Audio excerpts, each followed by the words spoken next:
My name is Professor Georgina Endfield. I am Associate Pro-Vice-Chancellor for the Research Environment and Postgraduate Research here at the University of Liverpool, and I'm also Professor of Environmental History. And my role involves looking after postgraduate research across the university, but also thinking through our initiatives to support a positive research culture at the university.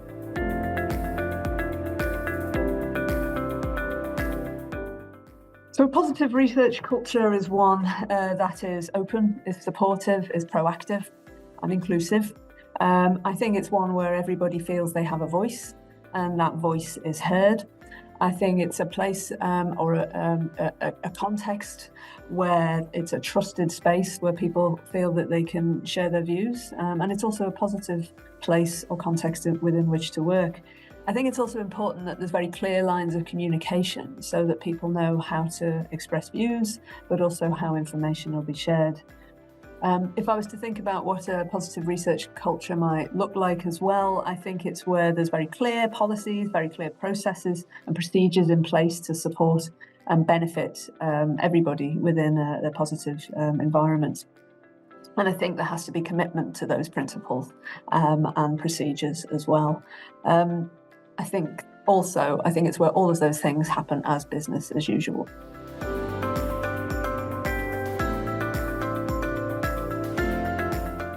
I'm one of the leads on a project called Thrive. Now, Thrive is a Research England development funded project, and we're working in partnership with the Arts and Humanities Research Council and Advance HE.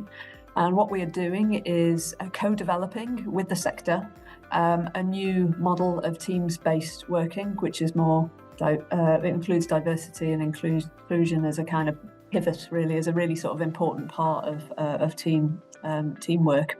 We're co-designing it as a kind of alternative to a traditional PI kind of model, where team convening is considered to be most important. So when you've got maybe complex projects that are responding to societal challenges. And what we're trying to do is draw on input and evidence from across the sector to co-design this model.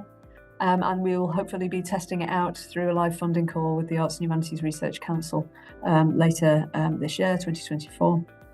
As part of the work that we're doing, we're also looking at what kind of systems and process changes need to happen, both from the HEI context and also from the funder context, in order to support this kind of teams-based model.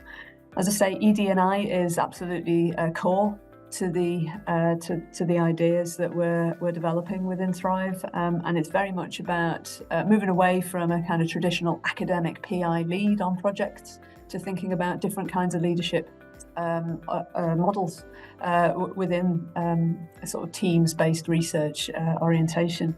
So enabling shared or collaborative leadership, but also thinking about who leads, and not necessarily that being about academic leads, but giving voice to other kinds of colleagues, whether that's technicians or professional service colleagues or people working from sort of partner organisations.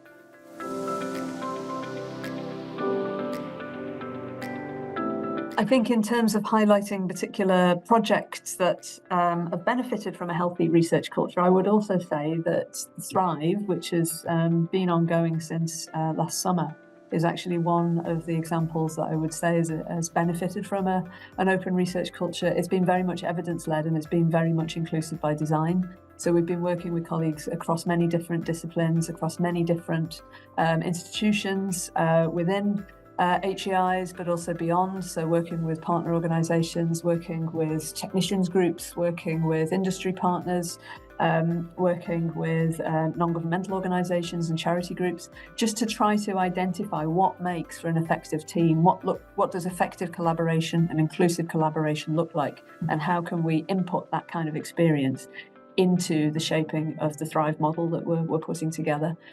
what I like about the process that we've adopted is, as I say, it's been inclusive by design. So we've had very open invitations, and what's been really rewarding is that people have felt that the conversations that we've been having, which have been online, but we're also doing some in-person events, have been very much within a kind of trusted space. Share your experience, let us know how things work for you, what would you like to see happening. And so for me, that's been a kind of a bit of an example of the way in which a positive research culture might work, people feeling that they can contribute and that they have a voice and that it matters.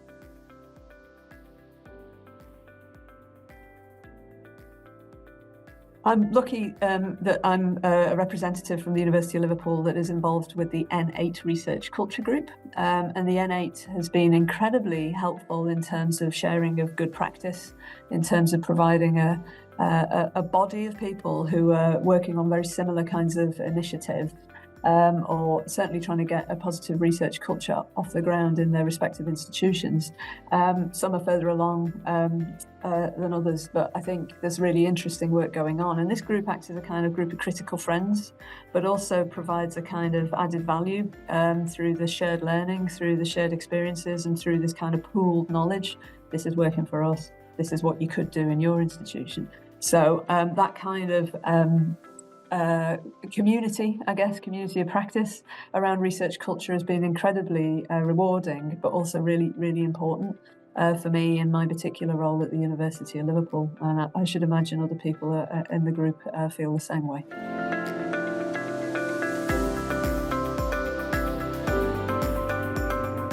Okay. Why is it important, I think, that the N8 showcases research culture across its universities is that we need to make the activities that are currently associated with research culture business as usual. And I think the N8 can really make a step change in this way. What we're doing is a whole range of different initiatives in our institution. Some are very similar, but operating in different kind of ways. But we're all trying to sort of implement improvements in research culture such that we don't think about that kind of work as being at the edges, at the margins of what we do as business as usual, but very much is business as usual. And I think the way in which N8 is enabling us to do that is that we've got, commitments. We've got, as I say, sharing of information. We've got the added value that comes from being in a group of critical friends that can help improve research culture overall.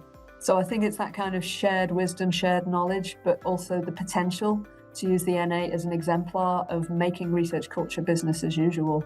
I think that is really makes a massive difference, I think, in the context within which we're working. It seems to be a very much a privilege to be working in this area. There's a lot going on in this area at the moment, and it feels like there's some really exciting initiatives, exciting projects that are happening, which should be happening. They're important because they're going to make a difference to people. They're going to give people voice. They're going to give people presence, and I think people are going to be operating in a much more robust kind of research environment as a result of some of those initiatives. So I'm just excited to be within the N8 working with a fantastic group of people who can make these differences happen.